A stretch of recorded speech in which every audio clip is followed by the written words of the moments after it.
लेकिन इसके साथ ही मैं एक बार नीतीश कुमार से यह भी आग्रह करना चाहूंगा कि जो एक कॉलम बनाए हैं किस जाति के लोग हैं, वहां पे 2 कॉलम और बनाए, एक बेरोजगार का और एक शिक्षा का, और एक भ्रष्ट कर्मचारी के भी और सहयोग सरकारी जो भी जिस लेवल के वहां पे और उस पंचायत में सरकारी सेवक हैं उनका भी कॉलम बनाइए कि कितने भ्रष्ट सरकारी नौकरशाह आपके स्कूल में, पंचायत में, अफसर और आपके ब्लॉक में है। और इसके साथ ही साथ ये भी एक कॉलम बना दीजिए कि कितने बेरोजगार हैं। नमस्कार, अतुल्य लोकतंत्र चैनल में आप सबका स्वागत है। मैं हूं आपका अपना दोस्त अतुल्य साहब। बिहार में पिछले कुछ दिनों से जातिगत जनगणना को लेकर राजनीतिक गलियारों में काफी जोर शोर से उथल पुथल मचा हुआ था, लेकिन बिहार में एक सर्वदलीय बैठक बुलाई गई नीतीश कुमार के द्वारा और उसमें यह निर्णय लिया गया कि बिहार में जातिगत जनगणना कराई जाएगी और वो भी बिहार सरकार अपने बल पे अपने पैसों से कराया जाएगा। अगर पैसे की कमी होगी तो राजनीतिक दल जो है वो भी इसमें पैसे दान में देंगे, डोनेट करेंगे। इसमें बिहार की एक बीआईपी करके पार्टी है जो कि रीजनल पार्टी है, उसके कर्ता धर्ता मुकेश सहनी है, उन्होंने भी इसमें अनुदान देने का इच्छा जताया कि अगर जितना हो सकेगा मैं इसमें पैसा डोनेट करूंगा। लेकिन ये जो कास्ट सेंसस है, जातिगत जनगणना है, ये क्या है, इसको जानना जरूरी है। जितनी मेरी समझ है उस समझ को आप लोगों के सामने मैं रखने की कोशिश करूंगा। तो साहब, जैसा कि आप सबको पता है कि जनगणना भारत में 10 साल पे होती है। ये जनगणना इसलिए कराई जाती है कि भारत में कितनी जनसंख्या बढ़ी है, कितने लोगों के लिए हमें प्रोजेक्ट लाने होंगे, क्या क्या सरकार की सुविधाएं किस हिसाब से जनता तक पहुंचेगी, उसका एक स्टैटिस्टिक तैयार किया जाता है। और ये पिछले अगले 10 साल का एक मानचित्र होता है कि इस हिसाब से हम कार्य करेंगे। लेकिन इसी में समय समय पर क्षेत्रीय पार्टियां ये कहती हैं कि हमें इस पे कास्ट सेंसस यानी कि जातिगत जनगणना कराई जाए, ताकि ये पता चले कि कितने अल्पसंख्यक हैं, किस जाति के लोग कितने हैं और कितने लोग वंचित हो चुके हैं और उनको सरकार की सुविधा नहीं मिल पा रही है, और उनकी जनसंख्या के अनुसार हम सरकार की परियोजना बनाएं और उनको उनसे लाभान्वित करें और उनको आगे लेके आए और उनको खींच के उस दलदल से बाहर निकालने की कोशिश करें। इस हिसाब से राजनीतिक पार्टियां जो रीजनल पार्टी है वो कोशिश करती है और उनकी ये मनोदशा होती है। लेकिन इसका एक दूसरा पहलू भी है जो कि डरता है कि कहीं ना कहीं मैं अपना इंपैक्ट खो दूं। जैसे कि देश की 2 सबसे बड़ी पार्टियां हैं, कांग्रेस और बीजेपी। ये 2 ऐसी पार्टियां हैं कि इनको हर एक परिवेश के लोग, हर एक जाति के लोग, हर एक धर्म के लोग कमोवेश वोट देते ही देते हैं। लेकिन वहीं भारत में कुछ ऐसी भी पार्टियां हैं जो कि एक धर्म विशेष और जाति विशेष के नाम पे राजनीति करती है।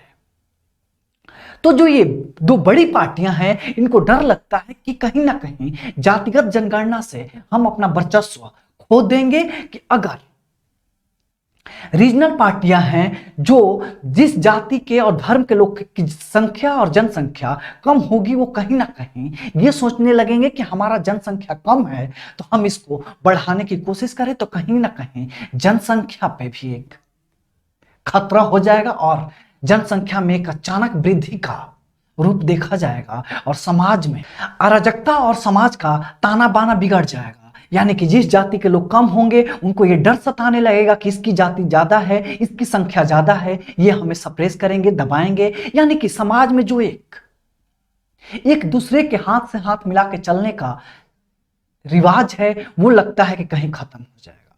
तो वहीं जातिगत जनगणना के फायदे क्या हैं, इसके क्या बेनिफिट हैं, वो मैं एक बार आप लोगों को बताना चाहता हूं। तो अगर हम जातिगत जनगणना के बेनिफिट्स के बारे में बात करें तो जितने भी नेता हैं उनके अपने अपने तर्क हैं और उनके अपने अपने नजरिया है।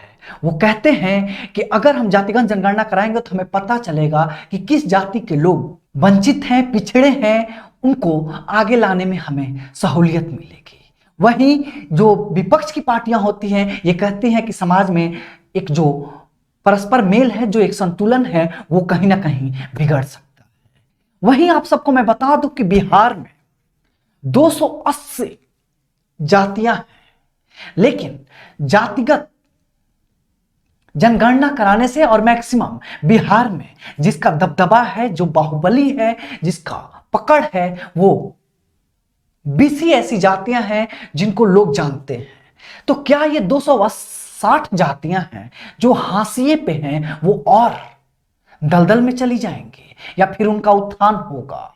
ये तो आने वाले वक्त में पता चलेगा।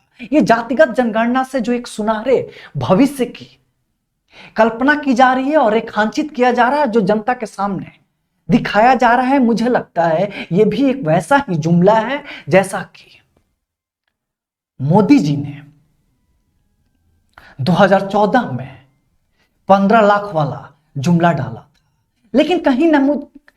लेकिन कहीं इसके साथ मुझे यह भी लग रहा है कि जब बिहार के इतने नेता और इतने पढ़े लिखे लोग इसका मांग कर रहे हैं तो अच्छा ही सोचते हैं, अच्छा ही सोच रहे होंगे हमारे लिए और हमारे भविष्य के लिए भी। लेकिन इसके साथ ही मैं एक बार नीतीश कुमार से यह भी आग्रह करना चाहूंगा कि जो एक कॉलम बनाए हैं किस जाति के लोग हैं, वहां पे 2 कॉलम और बनाइए, एक बेरोजगार का और एक शिक्षा का, और एक भ्रष्ट कर्मचारी के भी, और सहयोग सरकारी जो भी जिस लेवल के वहां पे और उस पंचायत में सरकारी सेवक हैं उनका भी कॉलम बनाइए कि कितने भ्रष्ट सरकारी नौकरशाह आपके स्कूल में, पंचायत में, अफसर और आपके ब्लॉक में हैं। और इसके साथ ही साथ ये भी एक कॉलम बना दीजिए कि कितने बेरोजगार हैं। इससे ये भी आपको पता चल जाएगा कि आपका सिस्टम कितना घटिया और भ्रष्ट है।